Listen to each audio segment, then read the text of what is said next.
I wonder if you can have any advice about ego longing for something. For example, an experience that was so wonderful that I wanted to be repeated.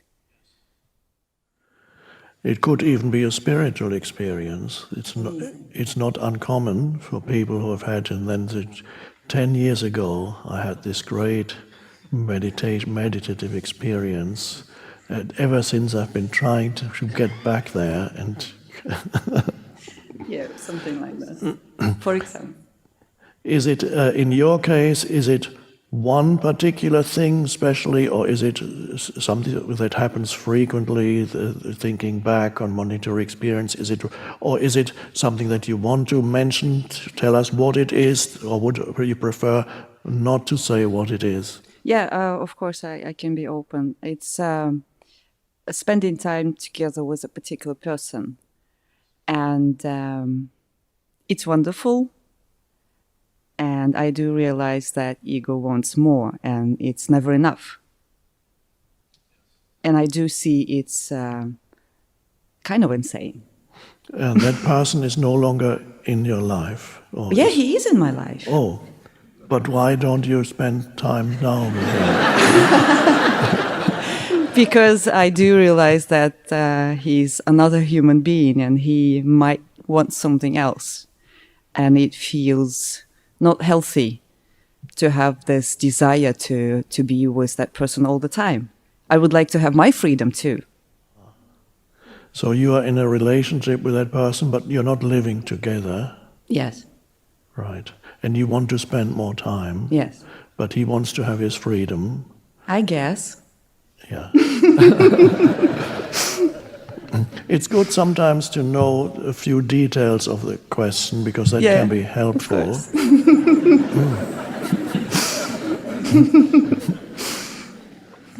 Details are very important. Sometimes I've had, before I answer your question, I don't know if there is an answer, we'll see. Sometimes people send me manuscripts of things they have written. Often it's called My Life. And often I read, and I read things like, when I was between the age of 6 and 10, I went through the most horrific experiences with my dad, who had issues with this and that, and I was totally... And it's all abstract, and the reader cannot even imagine what exactly did happen, except we are told it's horrific, and they say, I don't want to go into it here. Well, if you don't go into it, nobody's going to read it. People want to know concretely what actually happened. And anyway, that's it's helpful to know, because then we can truly relate to the question. It's the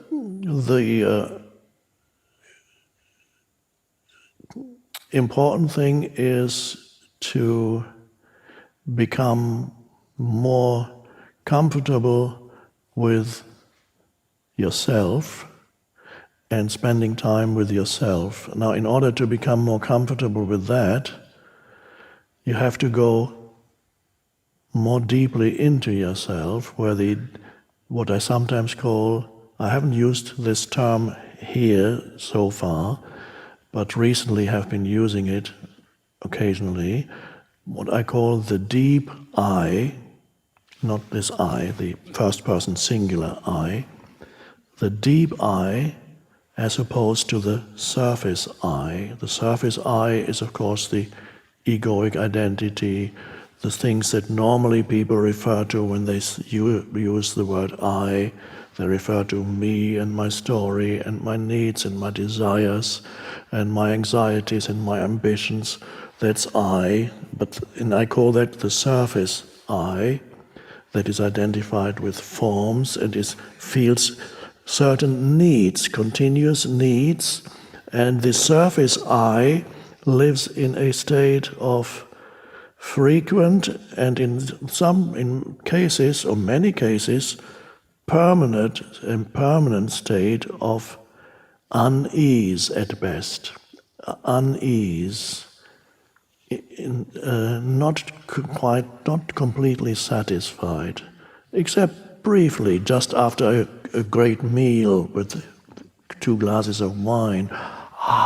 But of course you're moving towards unconsciousness. Or after having sex, perhaps, for a little while, no more desires. I mean, of course, the desire movement is just starting up again at the back, and an hour later, the unease comes back. This is Freud wrote this book. I read it 30 years ago, so I don't remember exactly what's in it, but I remember the title. The Unease in Culture. It's the English translation. He's saying there's an unease that underlies civilization. Now, I assume, if I don't remember the details, he says a civilization needs this unease, but I think he's wrong. The original word for unease, as used by Freud, for those of you who speak German, is das Unbehagen. Das Unbehagen, translated into English as unease. So there is an almost continuous sense of unease, and it says, what I need. Sometimes you don't even know what it is you need, but there's just a neediness, a free-floating neediness. And these are all symptoms of the surface I. And as long as you live on the surface I, then you can't get rid of these symptoms. They will remain. So the practice is exactly why you're here. This is the reason why you've come here. You've come here in order to go beyond, in order to transcend the surface I. It'll still be there, but it's no longer the foundation for your sense of identity. So you become still, and the mind subsides, and then you begin to, at first, just as little glimpses of presence, of yourself, as experiencing yourself as an underlying presence, consciousness. You become aware that you are conscious or consciousness. And at first it seems to be insignificant, okay, and the mind says, and now what? And you just oh, it does, yes, I knew that. So and now what do I do with that? Now, where does that take me? So you have to give yourself a little bit more space, because space is exactly what you want, and allow yourself to go more deeply in. And then the thoughts will keep coming in and say, think about something else. Think about what you need. This is what you need on a truer level, but it's not so much that you need it because you already have it, but you need to be conscious that you have it, that you need to be conscious of the deep I. It's already there. You don't need to bring it to you or to go do penance or work hard for the next 25 years and then finally, no, it's already there. So you have to give yourself that space where you go within. What we're doing here, I mean, by coming here, you are doing it because you realize that the solution to your so-called problem lies here, which means it's all about you, lies in you. Become still. Find that dimension of stillness in you where you're fully alert but not thinking. 5 seconds. And then a little longer. Go into nature. Allow nature to help you. Look at a tree. Allow the tree to teach you stillness. Look at a tree for 2 minutes. And you will notice the tree exists surrounded by stillness. And it's very still. And so that you tune into that. So you go into you look at the sky, the spaciousness. I take photos of the sky all the time. I think they showed some here before. It had to be cropped a bit, unfortunately, but in the original photo there's even more spaciousness. Because I love the spaciousness of the sky, because the moment you take that in, you become aware of spaciousness in you. The moment you look at the spaciousness of the sky, you're not thinking, you're just taking it all in, and then become aware of the presence that's taking it all in. You are that, and this presence, then you feel that more and more strongly in you, the still presence, and that is not a place that needs anything. And there you become, you're at home then, at home with yourself, rather than always trying to get home, because it's the ego state, so to speak. It's, I'm trying to get home, but where is home? You never feel, this is where I belong, this is where, you might think sometimes the physical place is it, but it's not it. Om, Om, Om. It's wonderful that the English word and the Om are so closely related. So the answer is in yourself. The more you live from the deep I, the less you need the other.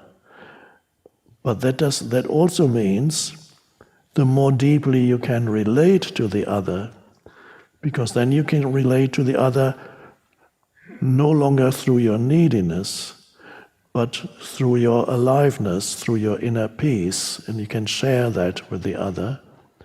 And then the other wants to spend more time with you, because it's so lovely to be around somebody who doesn't need anything. And the other then feels so good to be with you. But that's not why you do it. That's not why you go there. But so the thing with this, it's written somewhere. I don't remember where. Well, I do. And the things that you need, all the things that you need, or more accurately, the things that you think you need, many of those things, when you connect with the deep I, will be added unto you. They will be added. Now, what does that mean, added? Added means you no longer need them, and then you get them. You didn't get them when you needed them. This is the irony of the universe. The universe is smiling, or God, and when you don't need, it comes, or He comes. When you need, it stays away, or He stays away. That's the ego says, well, that sucks.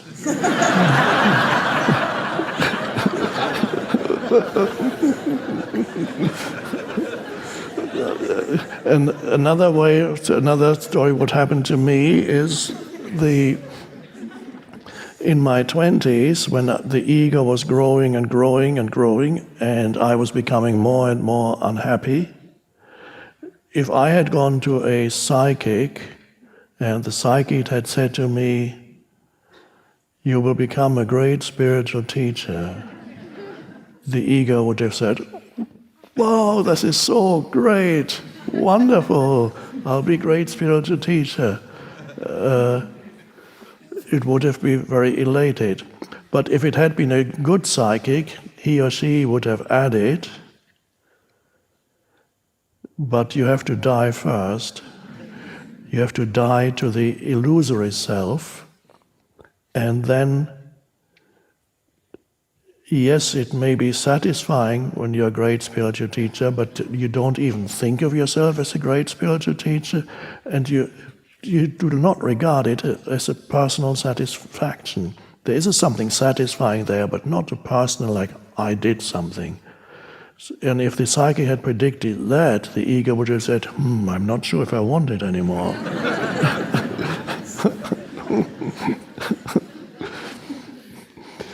So the paradox is the adding on. Seek first that, find that, And then the things that you thought you needed will be added on, and it's miraculous how that works. And so that's good. So the whole situation has brought you here. It's all perfectly designed to bring about your awakening. Thank you. Thank you.